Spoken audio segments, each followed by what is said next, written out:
안녕하세요. 뉴스반장입니다. 국가의 백년대계가 4일 천하로 끝나는 모양새입니다. 호된 질책을 받고 있는 교육부. 이쯤 되면 이건 참사인데요. 반대 97.9%, 만 5세 초등학교 입학에 대한 교육계 종사자들을 설문조사한 결과입니다. 현장은 부글부글 끓고 있는데요.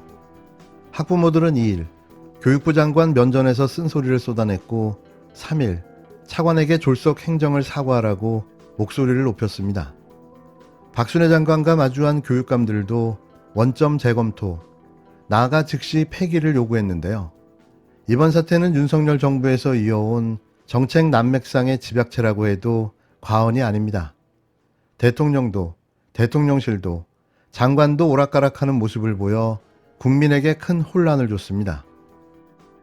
박순애 교육부 장관이 취임하면서 교육이 너무 혼란스럽다라고 얘기합니다. 국회 교육위원 한 명으로서 이 현실에 대해서 참담함을 금치 않을 수 없습니다. 그 대표적인 정책이 초등학교 만 5세 연령 하향입니다. 이 부분은 윤석열 대통령도 책임이 있습니다. 이 책임을 져야 됩니다. 초등학교 입학 연령 만 5세로 하향하는 정책에 대해서 응답자 12만 8천여 명이 동의하지 않는다고 답했습니다. 약 98%입니다. 98%가 동의하지 않는다고 답했고 그중 매우 동의하지 않는다고 응답한 분들은 12만여 명, 95%가 응답했습니다. 전 국민 대다수가 원치 않는 정책이라고 응답했습니다. 그럼에도 불구하고 여전히 윤석열 대통령과 박순애 장관은 공론화 과정을 거치겠다고 얘기합니다. 진작에 이 정책을 발표하기 전에 공론화 과정을 거쳤다면 이렇게 참사가 벌어졌을까요? 결론적으로 말씀드리면 이 말은 윤석열 대통령이 결단을 내려야 될 부분입니다. 윤석열 대통령님 결단을 내려주십시오. 박순애 교육부 장관 사퇴하고 그리고 윤석열 대통령의 대국민 사과를 요구하기 위해서 이 자리에 섰습니다. 저는 이 문제가 해결될 때까지 국회에서 그리고 학부모, 학생, 선생님들과 함께 시민사회와 함께 끝까지 싸워 나가겠습니다. 최선을 다하겠습니다. 강덕구 더불어민주당 의원은 3일 국회 소통관에서 기자회견을 갖고 지난 1일에서 3일 학생, 학부모, 교직원 등 교육주체 13만 1,070명을 대상으로 설문조사를 한 결과 97.9%가 동의하지 않는다고 응답했다고 밝혔는데요.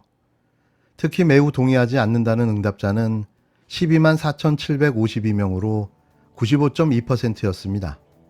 이번 설문조사에서는 학부모 7만 3,120명, 교직원 3만 7,534명, 시민 14,382명, 대학생 3,882명, 초등학생 1,186명, 중고등학생 966명이 참여했는데요. 또한 정책 추진 절차의 정당성에 대해 응답자의 98%인 12만 8,542명이 동의하지 않는다고 답했으며 이 중 매우 동의하지 않는다에 95%인 12만 4,566명이 응답했습니다. 특히 정책 절차의 정당성에 부동의를 표한 경우가 79.1%인 10만 3,668명이 학부모 등 당사자의 의견 수렴을 하지 않았다고 응답했는데요. 또 65.5%인 8만 5,960명은 국가 사회적으로 합의되지 않았다를 그 이유로 들었습니다. 강 의원은 응답자 대다수가 상당히 구체적으로 정책 정당성 등 추진 절차에 불만족을 표시했다며 나아가 추진 주체에 대해서도 강한 불신과 불만을 드러내고 있음을 알 수 있었다고 밝혔는데요. 초등학교 입학 연령 하향을 2018년에서 2022년생을 25%씩 분할해 정원을 늘려 입학하는 것에 대해서도 응답자의 97.9%가 동의하지 않았습니다. 이유로는 학생 발달 단계에 맞지 않아 연령이 낮은 학생들이 피해를 본다. 68.3%, 영유아 교육 시스템의 축소 붕괴 53.3%, 조기교육 열풍으로 사교육비 폭증 우려가 52.7%로 나타났는데요. 이 정책이 중단되어야 하는가라는 질문에는 92.5%가 그렇다고 답했습니다.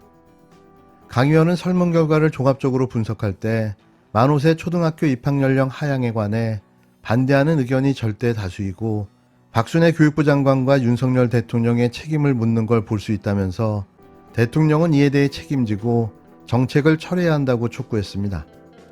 그러면서 만취운전, 논문 중복 게재, 제자 논문 가로채기, 입시 컨설팅, 대학 갑질 의혹의 전문성 부족까지 검증된 박 장관은 당장 사퇴하고 윤 대통령은 학생들과 학부모들과 선생님 그리고 국민 앞에 사과해야 한다고 목소리를 높였는데요. 100일도 안 된 윤석열 정부, 그만 정리하는 게 어떨까 합니다. 낸시 펠로시 미국 하원 의장과 미 하원 대표단이 탑승한 전용기가 3일 밤 9시 26분쯤 경기도 오산 공군기지에 착륙했습니다. 펠로시 의장이 전용기에서 내리는 장면은 주한 미국 대사관이 SNS에 올린 사진을 통해 공개됐는데요. 사진에는 주한 미국 대사관 측 관계자들만 펠로시 의장 등을 영접하기 위해 기다리는 모습이 포착됐습니다. 국내 언론을 통해서는 멀리서 비행기가 착륙하는 사진이 촬영된 게 전부였는데요. 영접 현장에는 우리나라 정부나 국회 측 관계자는 따로 나오지 않았습니다. 외교부 관계자는 의전상 입법부 인사가 오면 행정부 측 외교부에서 따로 개입하지 않는다면서 혹시 의전이 필요하다면 입법부인 국회에서 카운터 파트너가 되는 게 맞는다고 설명했는데요. 참 재미있는 상황이 연출된 거죠. 한국을 방문한 낸시 펠로시 미국 하원 의장을 맞으러 나간 우리 측 의전팀이 전혀 없었던 것과 관련해 4일 국힘당은 민주당 소속이던 김진표 국회의장 탓을 하고 나섰는데요. 이 기적의 논리는 뭐죠? 우리나라 의전팀이 의전을 안 한 게 왜 민주당 소속 김진표 국회의장 탓일까요? 이 기적의 논리를 주장한 사람은 바로 국힘당 하태경 의원이었습니다. 이날 하 의원은 자신의 페이스북을 통해 펠로시 미 하원 의장 공항 도착 시 한국 국회에서 아무도 의전을 나가지 않았다고 한다며 미 하원 의장은 우리로 치면 국회의장이기 때문에 의전 파트너는 정부가 아니라 당연히 국회라고 밝혔습니다. 하 의원은 때문에 국회에서 방한 환영 의전팀이 나가야 하는 것인데 아무도 안 나갔다고 한다며 만약 우리 국회의장이 미국에 도착했는데 미국 의회에서 아무도 마중 나오지 않고 냉대를 한다고 생각해 보시라. 얼마나 큰 외교적 결례이고 대한민국 무시냐고 반문했는데요. 그러면서 국회의장이 이 심각한 결례에 대해 펠로시 의장에게 사과해야 할 것이라고 주장했습니다. 하 의원은 펠로시 의장과 대한민국 정부의 주 의제는 대만 문제가 아니라 북한과 핵 문제, 한미동맹 등이다. 때문에 대통령이 휴가 중이라도 국익을 위해 미팅하는 것이 바람직하다고 생각한다며 윤석열 대통령과 펠로시 의장 간의 면담 필요성도 거론했는데요. 미국 서열 3위의 한국 방문 의전을 국회의장이 해야 한다는 어처구니 없는 하태경 의원의 기적의 논리가 모두를 박장대소하게 만들었습니다. 이게 맞는 건가요? 국빈을 국회 의전팀이 맞이한다고요? 항상 하태경 의원은 우리를 깜짝 놀라게 하는 재주가 있는데요. 의전 홀대 논란에 대해서 대통령실은 사실과 다르다고 밝혔습니다. 대통령실 대변인은 외국 의회에서 오는 인사는 영접 대상이 아니다라며 외교부 지침에도 행정부 인사는 포함되어 있으나 의회 인사에 대한 영접 지침은 정해진 바가 없다고 했는데요. 이어 국회 측에서 마중을 나가려 했는데 미국 측에서 안 나와도 된다고 해서 그렇게 된 것이다라고 애둘러 해명했습니다. 반면 박찬대 더불어민주당 의원은 실리도, 명분도 의전도 다 폭망했다며 무정부 상태를 입증한 꼴이라고 직격했는데요. 박찬대 의원은 SNS에 TV조선이 이렇게까지 보도할 정도면 외교적 결과는 차치하더라도 의전은 폭망한 듯하다면서 이같이 말했습니다. 누구의 말이 맞는 걸까요? 결국 책임 떠넘기기가 되어버렸는데요. 하원 의장이기 때문에 입법부인 국회에서 영접했어야 한다.